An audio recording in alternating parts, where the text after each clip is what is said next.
That's terrible. It is. I didn't mean to be. That's terrible. Down. You too. Throw me out window. Oh, I hate it. I don't have one either. You're welcome. Oh, wow. Still works. What's that one? But that's why I bought this screen, the speaker. It's the same. Oh, they. Can I go ahead and do? Yeah. Disturbing people? Oh, it's good. Yeah. Oh, I shouldn't go out. You never get me in trouble.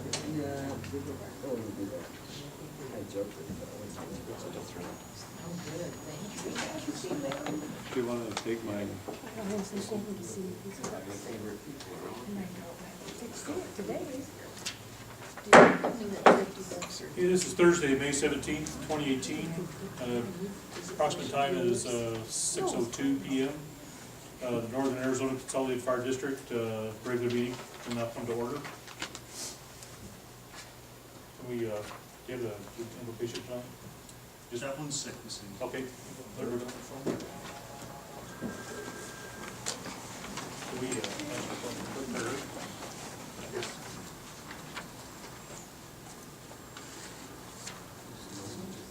Oh.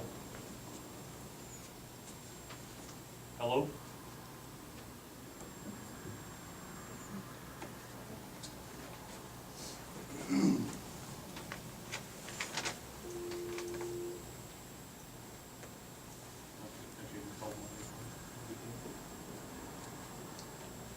Okay, for the Pledge of Allegiance, I pledge allegiance To the flag of the United States of America, and to the republic for which it stands, one nation, under God, indivisible, with liberty and justice for all.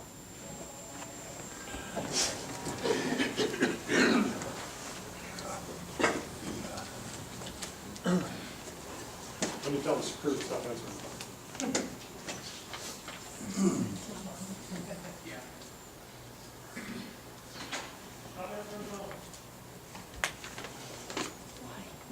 Because they didn't charge me that.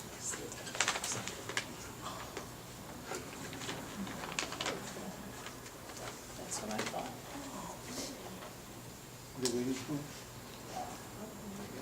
It's a call back from you. I think so.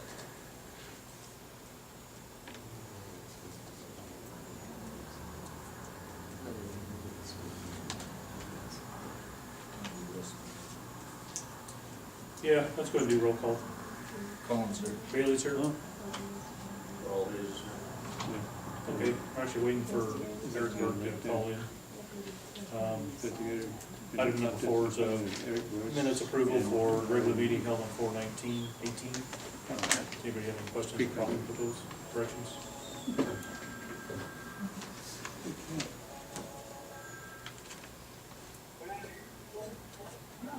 Hello?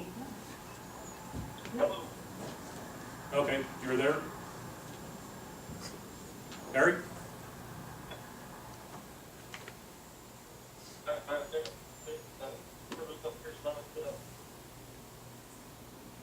Can hardly understand you.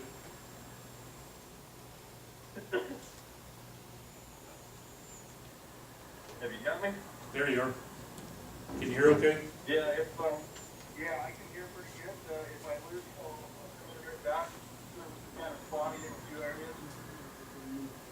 Okay, are you sitting still? Not quite yet. I will be in about 2 or 3 minutes. Okay. Just for record, Eric Berg is on the phone, attending also. We're doing the minutes approval for the regular meeting held on April 19th, 2018.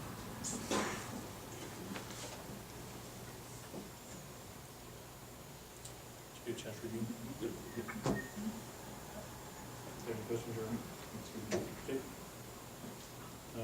You want to approve? Yeah. Prove as written. Okay. Need a motion to approve? Motion to approve the minutes. Okay, we have a motion to approve the regular meeting minutes of April 19th, 2018. Any discussion? All in favor? Aye. All opposed? Motion carries. I didn't hear Mr. Bertrand. I'm not sure. Eric, are you still there to hear us? Yes, sir. Okay, did you have any problems with the minutes? No. You want to approve them? Yes. Okay, so that's 4 yes. Okay, number 5 is a requested public agenda item by Michael Boone. And I guess you're contesting the appointment of Eric Berg and Carl Hayes. Actually, I was just gonna give you a quick heads up, is the only way you can get an item on the agenda from the public is to either, it's gotta be initiated by the chief or by a board member. Just doing you a courtesy this time, and I'm gonna go ahead and let you like kind of make your point. But it has to come to the chair, because I'm responsible for the agenda. So you're gonna have to basically bring it to a board member or make your point in a call to the public. And then if a board member wants to have it on the agenda, we'll put it on the future meeting agenda. So I just did you courtesy tonight by going ahead and letting you say what you want to say about this. So if you would, go ahead and give us your points. Well, the first point is, I was trying to find out the policy on how to get this on the agenda, and I discovered you have no bylaws. I went down to the recorder's office, and they have no recorded bylaws for the Northern Arizona Consolidated Fire District, and neither does the Board of Supervisors. They have plenty of resolutions, but they have no recorded bylaws. So I apologize if I did an end run, but I had no policy in which I could look at. So you might want to find out where your bylaws are, because they're not at the recorder's office, they're not at the Board of Supervisors' office. And when I talked to the election director, I believe his name is Alan, he said that he didn't know anybody in his department that would have told anybody that 48 hours after you sign a document, you're a board member. So he specifically said that. So that's just starting because you asked about how I got on the agenda. Okay. I've been an investigator both in the public and private sector for 30 years. I have over 300 hours of training from California Post and from the California District Attorneys Association. I've investigated personally over 42 homicide, 3 government corruption cases, and a myriad of other cases. So I'm coming to you from a position of knowledge. I'm a licensed Arizona private investigator. My license number is 161-9224. And I'm a state of California licensed private investigator. My number is 27878. I've been asked by a number of people in the community and retained to conduct some investigation on specifically on the board activities and members of the board, beginning in 2008 to 2016, including former Chief Pat Moore. So that's what I've been involved in. I have a huge issue in just reading Mr. Berg's background. I went and tried to meet with Mr. Berg. He refused an interview. And then when he finally agreed to an interview, he canceled it. But there's a conflict of interest with Berg working for AMR and for River, or AKA River Medical. So now he has proprietary interest in any kind of contracts that this board would engage in any type of EMS service. How do you figure that? Well, he's going to be privileged to information which would be beneficial to AMR. And you may want to talk to your attorney about that. I'm not an attorney and I'm not practicing law. But I know from other parts of the state I've investigated and other communities, that's pretty close to the conflict of interest. So you may want to talk to them or Matt Smith. It appears, you know, that this is kind of an orchestrated move to get him on the board to satisfy complaints from the fire district, the fire union. The more people I talk to, including firefighters, the more it looks like this is an attempt to hijack the board for the benefit of Kingman Fire and for the fire union. As you know, last time I was here, I brought up the issue about information that I received from an actual union officer who said there was a contingency plan should the board disband and they would take it over. And you guys all said, no, that's not true.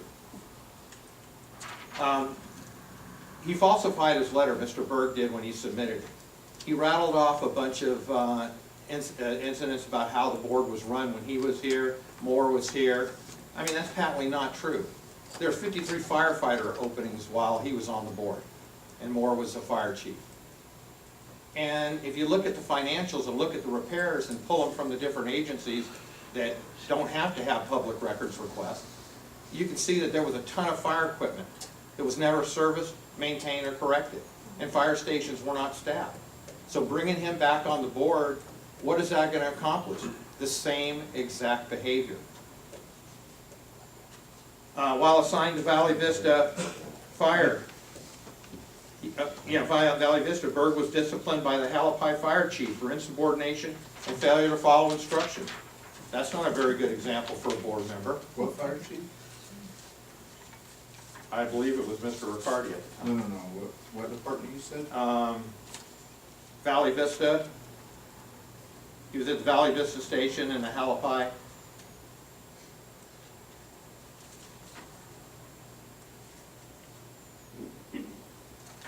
I never worked for Valley Vista with the qualified, and I was never given any corrective action on that. Says, while assigned to Valley Vista, Berg was disciplined by the Halapai Valley Fire Chief for direct insubordination and failed to follow instructions from somebody of a command rank. That was based on a statement that I took. Berg has been disciplined as a cowardly firefighter and a risk to his fire crew. Example 1, during a structure fire at Bank and Northern, Berg panicked, which could have put firefighters' lives in danger. During a training exercise at Kingman Airport, Berg panicked again, which could have put firefighters' lives in danger. Who's actually making these allegations? Firefighters within this district. Who are they? I don't have to disclose my clients. Well, and that's just kind of hearsay. Well, it'll all come out in public here pretty soon, so at a courtroom. So, I certainly hope so, because none of that is accurate. okay, on 1/4/15, the fire department responded to a fire at 2285. Here's some photos.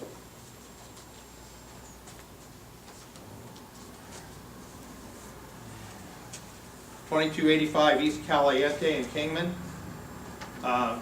According to the firefighters on the scene, Berg, while in his capacity of a board member, responded to that fire call. He was obviously intoxicated. He was given fire crews instructions on what to do and how to fight the fire till he had to be told not to. I'm providing you a photo. It doesn't seem very professional for a board member to be standing at an active fire smoking a cigarette.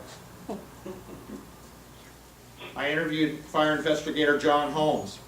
Holmes provided me information and a declaration that on 2/26/15, he responded to Eric Berg's father's residence. During the investigation, Eric Berg attempted to have Holmes write a favorable report as to the cause of the fire. How come you're disclosing homes that you talked to, but you're not saying any of the other ones? Just out of curiosity, you just told you not to disclose it, but that one. I've got a declaration right here. Okay, but why are you exposing that one and not the others? Because I don't want you to go fire these people before we get them in front of a deposition. Gotcha. You see, that seems to be the way things are done. So you actually think the board is responsible for hiring and firing personnel? I don't know what you're responsible for, because based on what I got, We have absolutely nothing to do with hiring and firing of it personnel. crosses a lot of lines. Okay, so he tried to get Holmes to alter the fire report for his insurance company's benefit. That's a violation of Insurance Code 44-1220 and ARS 13-2310, trying to commit fraud. Berg's record of attendance, he has previously served as a board member, shows that he had missed at least 17 meetings. And how many years? It says record of attendance. Okay, it's 8 years, just so you know. 17, that's what, 2 years? Well, I see, you're gonna defend it, that's cool, I know I'm y'all's just history. giving you some I know you information. guys' history, and I don't wanna be confrontational, I'm just getting some stuff on the Okay, record. well, just tell the whole story. Okay, It was almost. all right, let's go into an open meeting. Apparently, over the last 2 or 3 weeks, you guys had a meeting with you, Mr. Bailey, and Mr. Berg, and it's kind of well-known knowledge floating around both Havasu and here, that you guys had this meeting to discuss the termination of Chief Etter. And to me, that seems like that's an open meeting violation, and if not, it creates a hostile workplace for Mr. Etter. I haven't met with anybody in the last 2 or Okay, 3 weeks. well, I'm just giving the, That's just completely false. I'm just okay, well, making that up. again, you can investigate what I'm telling you. Okay, as far as Mr. Hayes is concerned, I find him very pleasant and a nice man.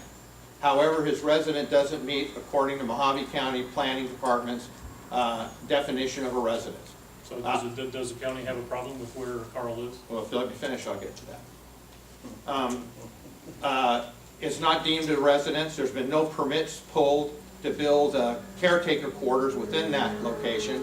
And in talking to Mr. Hayes, he even told me he doesn't have kitchen facilities and he eats out. I have a kitchen and I eat out. What's the difference? Let's see where else.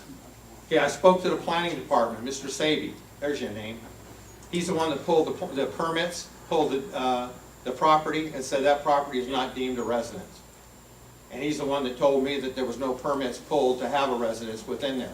So if there's a residence in there, the county knows nothing about it. So, how long ago did the county was aware that Carl lives out there? I was there within the last 3 weeks talking to the county.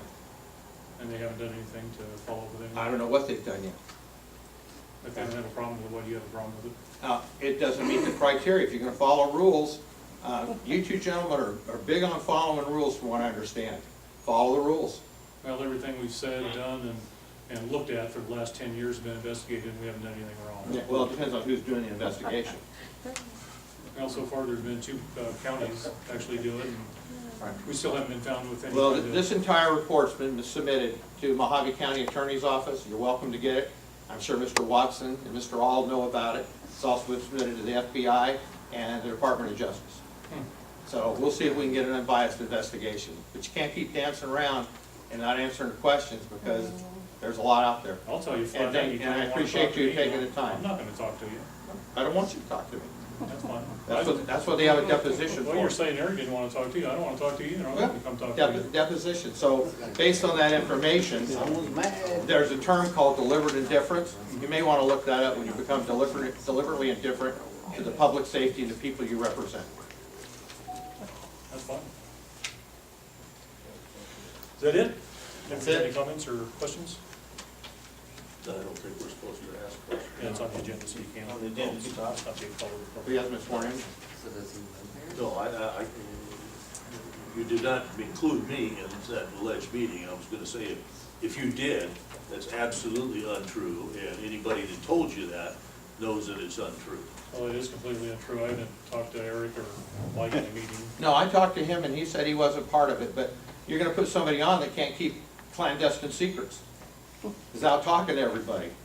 Personnel matters. Talk to your lawyer. Those are civil chargeable things when you start discussing public personnel matters, especially when you're threatening to fire somebody. So, thank you for your time and I appreciate it. I was present at that fire scene because the homeowner told me and requested that I come down from my own residence.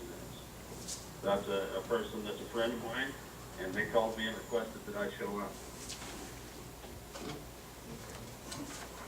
Favors. Okay, anything else, Eric?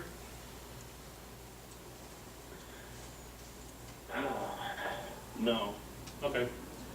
Item 6 is actually new board members, notarized oaths of office and swearing in new board members.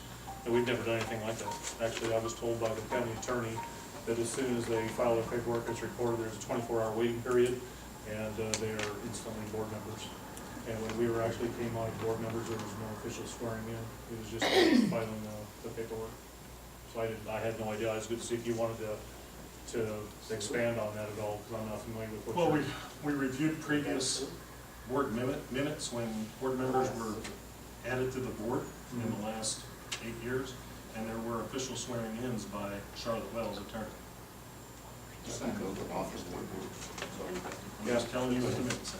Okay, yeah, actually, it's like I was never like raised for him and swore anything. It's like we just had a oath of office and that's all we did. I just want. Eric, do you have your paperwork in? Yes. Wayne said they were down at the recorder's office yesterday, and the elections department doesn't have anything on your paperwork? It was turned in several weeks ago. The gal in there said she would turn it in. She was just filling in for Ellen, who was up in Colorado City area. I do have a copy of it that is notarized, and as for what they did with it in there, I'm not 100% sure. Is the notarized copy that you have, was it recorded, do you know? Yeah, I don't know if they recorded it. Lady said she was hand it to Alan when he got back. I believe I turned it in on a Thursday or a Friday. He wasn't due back until Monday. But the copy that I have is a notarized copy, and I do believe it has the date in which it was turned in. Okay. How soon are you coming back to the city? I will be back in the States on Sunday. Are you gonna be able to follow up on that Monday and make sure it's done? Absolutely. Okay. Did you find mine? Actually, I believe all three of ours are on record. I went to the same clerk who told me the same thing. I think there's a question on two of your, we do not have records. The last oath of office I have for Mr. Collins and Mr. Bailey is 2008. Those are the last ones that I can find. Okay, they're all there. Would it be possible for you to go down there and get a copy of your 2016 oath? Sure. That'd be great. Yeah, I'll go down. And I still don't have a copy of Mr. Bird's oath, but I do have Mr. Hayes. Okay, yeah, I'll go down tomorrow also. Can you tell? Yeah. Any folders? Okay.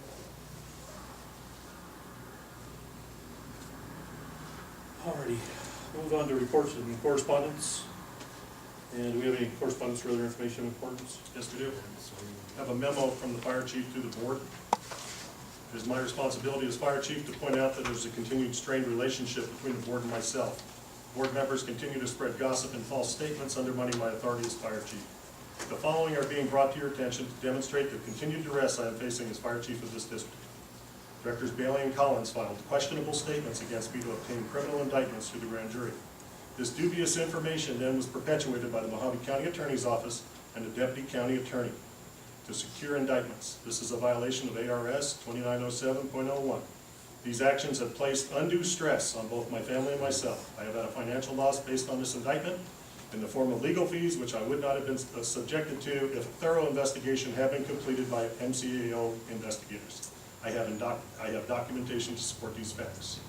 Number two, Director Hayes advised me on 5/3/18 that a resident of one of my properties was known to be a fire setter in our community and implied that I was harboring this individual. I passed the information on to NACFD fire investigator Mike Atchison, who investigated a complaint and found these statements to be false. This is a serious allegation. I refuse to be the target of additional false criminal complaints by this board. Director Hayes advised me on 5/3/18 that former Director Riccardi had received a $400,000 retirement settlement from the board after the merger between HVFD and VVFD in 2007. I am unaware of this agreement and believe this accusation to be false. I've been informed by Battalion Chief Jason Scott that Director Bailey offered him the position of interim fire chief. As my contract does not expire until December 6, 2018, I consider this a threat against my employment and livelihood, and a continuation of the hostile work environment perpetuated by Directors Collins and Bailey since my appointment on March of 2017, there's a typo. Neither Directors Collins and Bailey will meet with me nor initiate any contact with me to discuss district business. Battalion Chiefs King and Scott report that these directors continually contact them to attempt to obtain information regarding the district. As I report to the board and not the battalion chiefs, I feel that you as directors are circumventing my position, creating a morale issue in this organization. As outlined in number 1 and 2 above, continuous unsupported statement by the directors have led to an unsubstantiated report and criminal indictment. Based on his continued unwarranted assault by the directors listed above, I filed a workers' compensation claim for stress against the district. Due to HIPAA requirements, I will not discuss the results of my initial visits with the medical practitioners to make them public. I have personally witnessed multiple open meeting law violations by Directors Bailey and Collins, which certainly does not help the morale issue. The continued unwarranted attacks of PFFK, including Brian Grant and Chris Simpson, are a violation of federal labor laws. Mr. Grant believes that he would be filling the seat of fire chief of the district and has been preparing budgets and policies while on duty, all the while being ineffective in his position of captain. It is no secret that the PFFK supported previous elections of Directors Bailey, Collins, and Berg. Your actions are disappointing, as I have continuously worked to improve the service delivery and firefighter safety since my return. I consider myself an effective fire chief, working with the best interest of the board and our community. I am a property owner and a district resident. The 8 years I was absent resulted in multiple failures by this district through its board and former chief, including but not limited to misuse of public monies, lack of training, lack of vehicle maintenance and repair, failure to address life and firefighter safety issues, decreased staffing, failure to meet IGA requirements for the state of Arizona, resulting in lost income for the district, and nepotism in hiring. As an elected official, one can be held criminally and civilly liable for their actions. I request that your continued obstructions against me cease immediately. I also respectfully request that directors inquire about district operations through me alone, so that I can perform the duties that I was hired to perform and serve this community. Anything else? That's it. Well, regarding your memorandum from you to the board, I propose that the board, we sit down and at a special meeting, hopefully next week. Let's make it later in the week if everybody can. And we'll discuss the memo and the related circumstances. And I'll prepare the agenda for the meeting, and for the administrative staff as well as repost, required by law. It'll be posted within the legal time. And on those, I think we should have on there discussion of possible action regarding continued employment of Wayne Etter. Number 2 is discussion of possible action regarding employment of a new interim chief, and discussion of possible action regarding retention of legal counsel. And if you guys want to do that, it's up to you all. When could we have a meeting? When are you back, Eric? Sunday, Sunday? Sunday. and then we can go down Monday, or I'm gonna go down tomorrow and see what happened with paperwork. Deal with the box and all that stuff we did. I'd be all for Barry it. can go down Monday. Huh? Barry can go down Monday and check on his, so if it still has to be recorded, there's a 24-hour waiting period also. So it'll probably be Wednesday or Thursday anyway. Be all for a special meeting on Wednesday. Available. On Wednesday. Eric, Yes, what day? it doesn't matter to me. I'm available. Wednesday? Yeah. Wednesday work for you? Wednesday, 6 o'clock again? 6 o'clock here. Okay, do we have a motion and a second to discuss these 3 items that I mentioned, along with a special meeting on Wednesday? That would be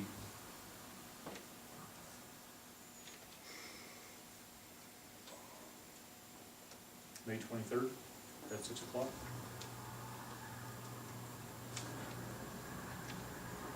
I make motion. Okay. You want to make the motion, Eric, for the date of Wednesday, May 23rd? Wednesday the 27th, 23rd? Yeah, 23rd. At 6 o'clock? Yes. Okay, Yep, that's fine. and do we have a second? Second. Any discussion? All in favor? Aye. Aye. All opposed? All opposed? Motion carries unanimously. And also, just for the record, any attempt to destroy or remove district property or public records, including financial or personnel records, will be held accountable, up to and including criminal charges. So please don't actually try to destroy anything, don't take anything out of the office.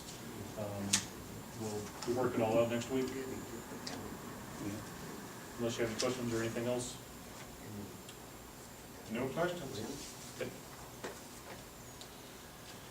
We move on to the chief's report.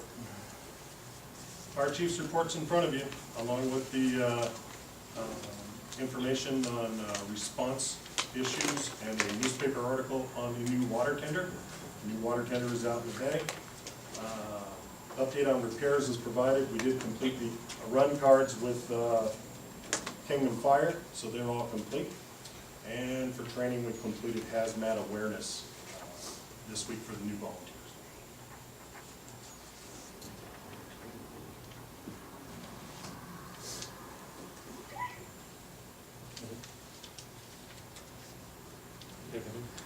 Carl? Okay, how about the presentation of financial and claims report for April 2018?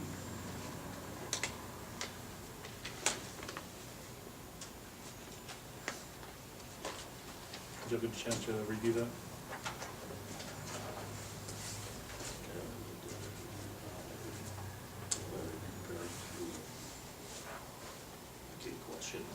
Okay. Do you have any questions or anything? I did have a question on the Hall and Parker credit. For income, we got it at 224,100. expense side, 177, wasn't that dollar for dollar credit? Because we paid it up front, but then they credited our account. They credited our PSPRS. Wouldn't it be dollar for dollar? No, because there's some interest and stuff, other things going on with the Hall Parker credit. So they're giving us more than what we paid? They gave us credit for interest. They gave us credit for interest that was paid to the firefighters. Is it something we can do, just like I know Yeah, it's. I can certainly ask John about that. Okay, yeah, because like I said, on the income side, we're at 224, 100, but on the outside, we're at 177.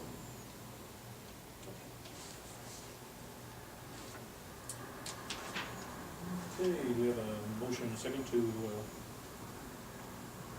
accept the financial report, financial fund report. Yeah. You have a motion? Got a motion by Director Collins and seconded by Director Hayes to approve the financial fund report for April 2018. Any other discussion? All in favor?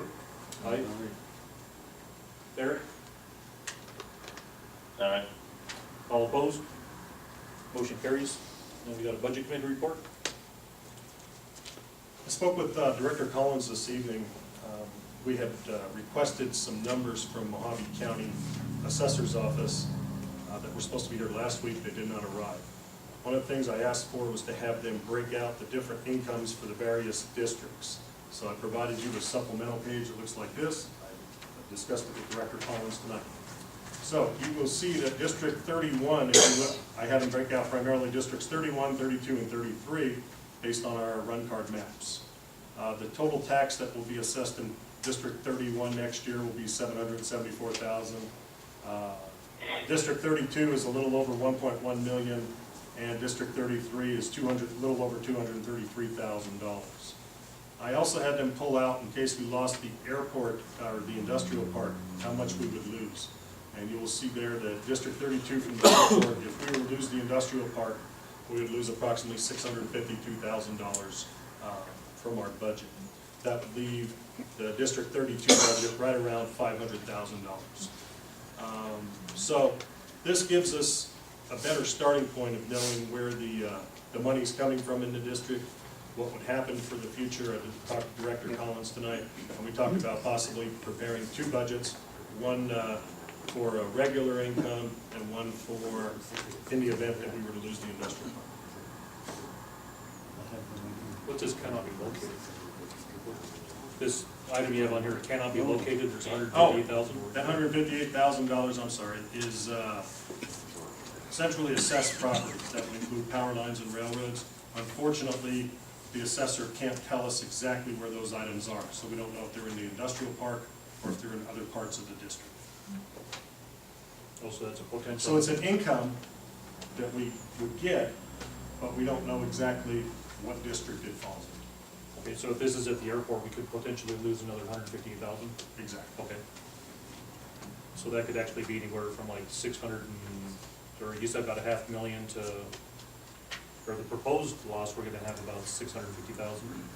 And then you add that to it, so it could be- 650 to 800,000. So yeah, it could be up to as high as 800, okay. That 300, the other number would be balances of other areas of the district. I asked for this because I figured it would give us a better idea of what's going on financially in the district, particularly if we lose the industrial park. You said they did get it done. Is this something they can't do, or that the first stuff we were talking about, or will you be getting something in the next month? No, this is what I requested. It was received at 3:30 this afternoon. But did you consider it complete? Or is there some other stuff done? Take vote.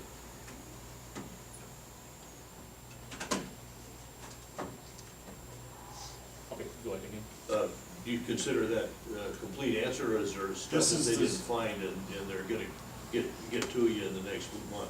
I met with county staff today. This is the most accurate information they believe they can provide. Okay. They feel confident that these numbers are spot on. Until they annex it, then it'll.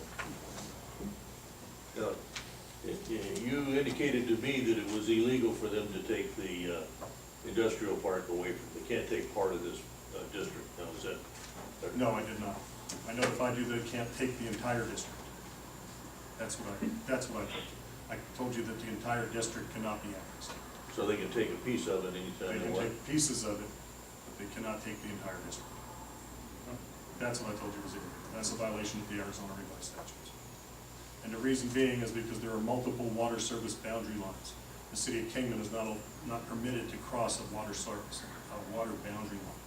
So we have Truxton Canyon Water, we have the Chloride Water District, and we have the water district in Hatch Valley Water District.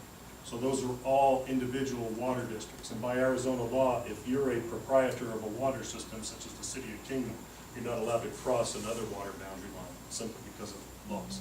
And we went through this in 2003, we went through the same issue with the city of Kingman.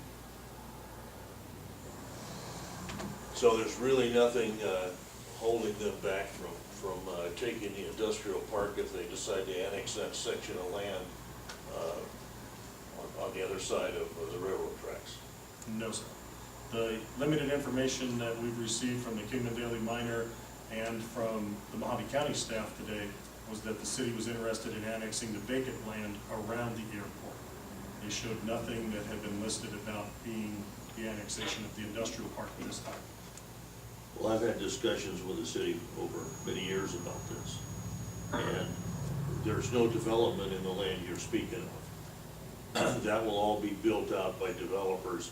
They expect to get a lot of commercial and activity there, which will generate sales tax, and there will be little in the way of street maintenance. They would have to provide fire and police. But the airport is a whole different story. They'd have to take care of all the roads and the police and the fire, and they get nothing for it. The taxes levied at the airport now for this district would go away as a tax item. The city wouldn't get them. So they would pick up a huge liability to take over the airport. And I understand. when they look at that, they don't want any part of it. Anything else? Do we know now where the water district boundaries are for each district? Generally, they're listed on maps, so it's pretty easy. The water district, the subdivision of Fountain Hills up towards your area, Eric, that's in a whole separate Surbat Water District. So there's a water boundary line that's right around Fountain Hills. I think it's that fence, the cattle guard, I because the believe city's so. annexed everything on Up to the it. west side of Stockton Hill, up to that, Absolutely. yeah. Then the Valley Vista, the Truxton. Truxton Canyon Valley Vista, or Truxton Canyon Water District in Valley Vista, that's out closer to Valley Vista. And then the Hatch Valley Water District is up in the flats, up in Truxton. And then Chloride is obviously its own. I don't think they're annexed, correct? So truthfully, if they take the So the city airport, water pretty much ends right at the airport? yeah, I think the city water goes to that, Sewer treatment plant? I think it's a little past where that little orchard is. I've heard talk that the city goes almost to that orchard, and then Truxton meets right there. I think it's a little further out. But what it's gonna do is, the city to the west of us, they're all the way out Stockton Hill to the cattle guard, past Game and Fish, and then if they take the airport, that's lining up Gracie Neal. Gracie Neal runs from the airport, Right. so that's an issue that potentially, Well, I can tell you that originally the airport was fed water from Hackberry. There was a line that came all the way down along the railroad tracks. And somewhere along the line when the county got the airport, the water got extended out from their city water system, and, which is still in the county and provided by the city. And that line has been largely removed. And somehow somebody got the water system. yeah. Okay. Anything else? Anything else, Eric? I sure like to know exactly what all those lines are, where down there can wind up being if they decide to take that airport all the way until the city water is. I wanna know where that ends. Well, I don't think anybody really knows right now, with the city board the way it is, what they're gonna do, truthfully. That's true. Yeah, they're actually still talking about it, so we'll have to wait till, see if they actually do. Anything else? The whole development depends on the two freeway interchanges going. And there is no money yet for that, so this is definitely a few steps down the road. Okay. Anything else, Eric? No. Carl? No? Okay. Let's see, we'll move on to discussion of possible action, acceptance of resignation of board member Lewis. Do we have the letter? I think she Yeah, handed it's it in your, in. it's in your packet. Huge chance to read it. I don't know if we need a motion, but if you want to make a motion in a second Sure, to I approve. move we accept Patty Lewis's letter of resignation. I'll second it. Resignation of, it says immediately. Okay. We have a motion and a second to accept board member Lewis's resignation. Any other discussion? Eric, do you have anything to say? No. Okay, all in favor? Aye. Aye. All opposed? Motion carries unanimously. Direction to staff regarding filling vacant seats for election year 2018. That's actually going to be Patty's seat. I think it's just a matter of going out and advertising the way we did. Was there the serum? What? Advertise in the paper. Paper, Nothing to that. website, and Yeah, for a month, Probably good till- for- or, you wanna run the advertisement for a month? Well, unless you just pick like the busy circulations of it, like maybe Thursday and Sunday or something like that for maybe a month, so. Last time I ran it for a full, it was like 10 days. And it included, it included, I think it was 2 Sundays. And the whole week and then 2 Sundays. is our next meeting's the regular meeting, It's gonna be June 21st.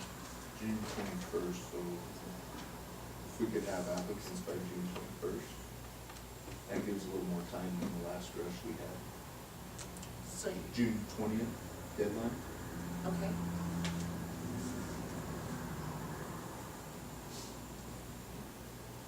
That's what I think.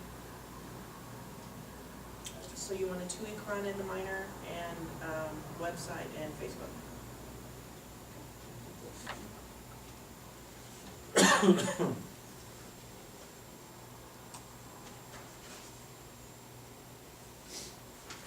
Yeah.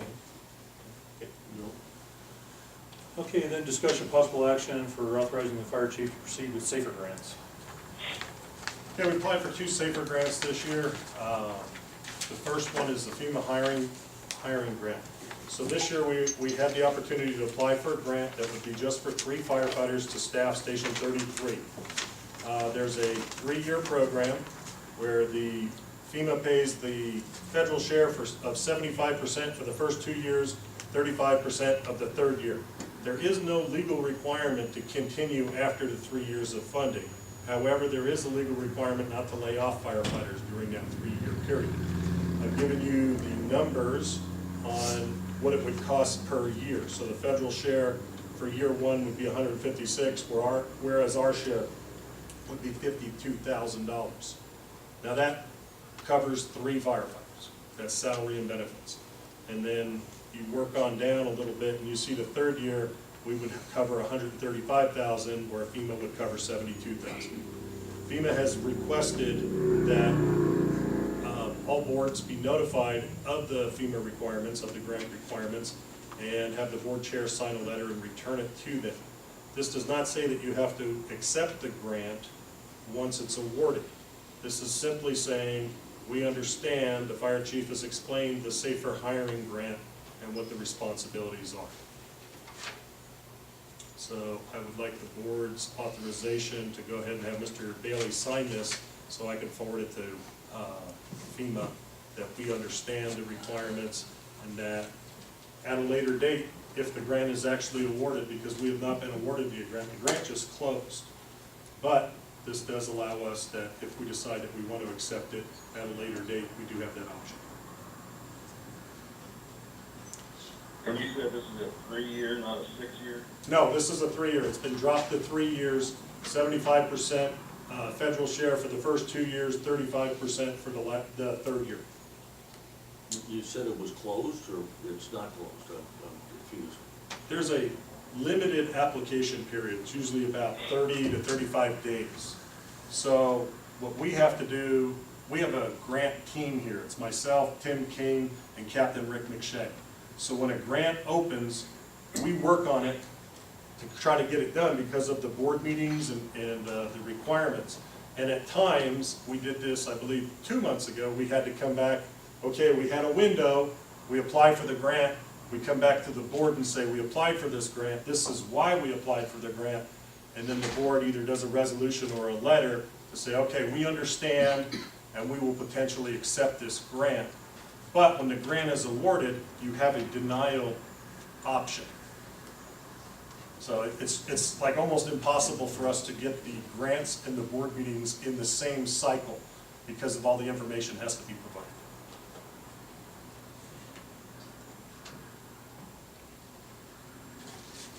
And you say, is What are our projections for next year? Yeah, that's even 3 years.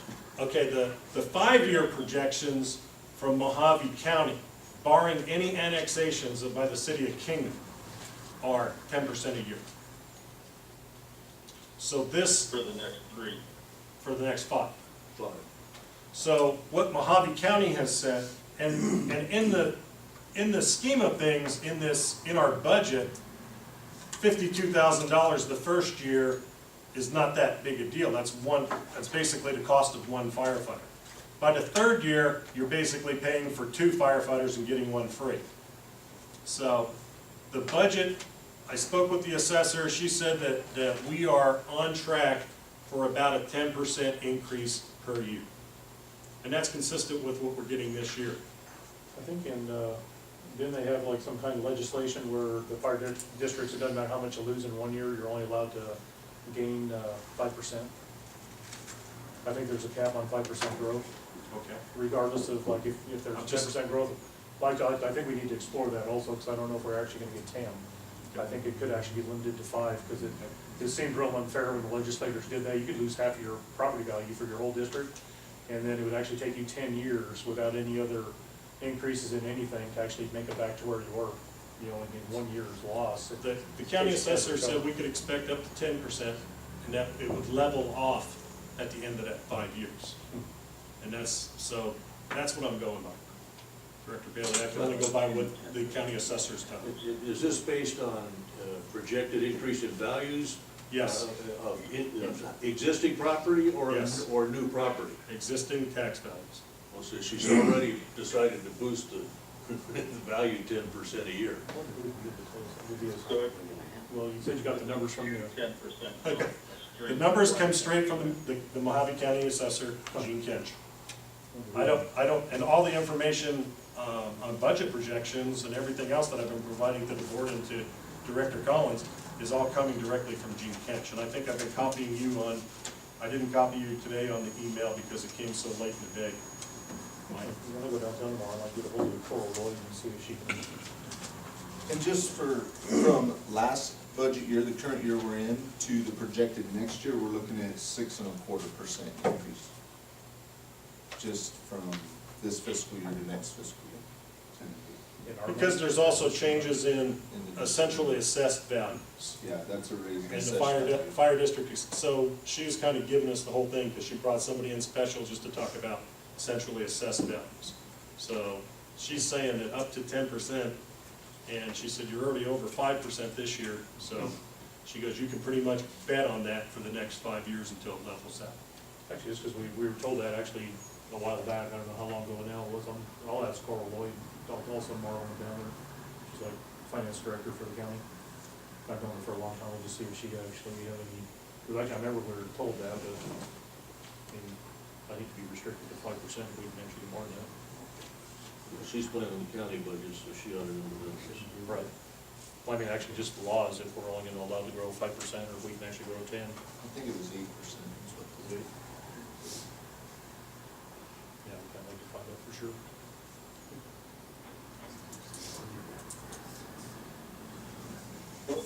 Okay. As far as it's going right now, I would, be of a mind to approve that, upon further looking into it. Is there any kind of penalty with the grantor if we back out, or, formal or informal? If you do not accept the grant, there is no penalty. So when the grant is awarded, you have an acceptance period, and you have so many days, and I think it's 15 days. So you get a window where we can have a special board meeting to address that.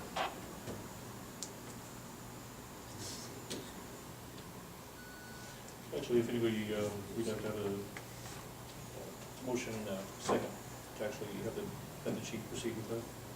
I move we, I'll make a motion. Okay.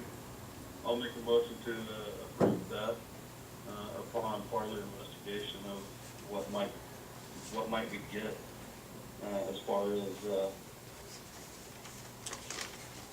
we're only approving the application. Yeah, we're actually need a motion to authorize the fire chief to proceed with the safer grant. I'll make a motion to have Chief Editor approve the safe grant. To approve, to proceed with it? Yes, sir. Okay. Second. Second. Okay, so got a motion second to authorize the fire chief to proceed with the safer grants. Any other discussion? All in favor? Aye. All opposed? Aye. All opposed? Motion carries unanimously.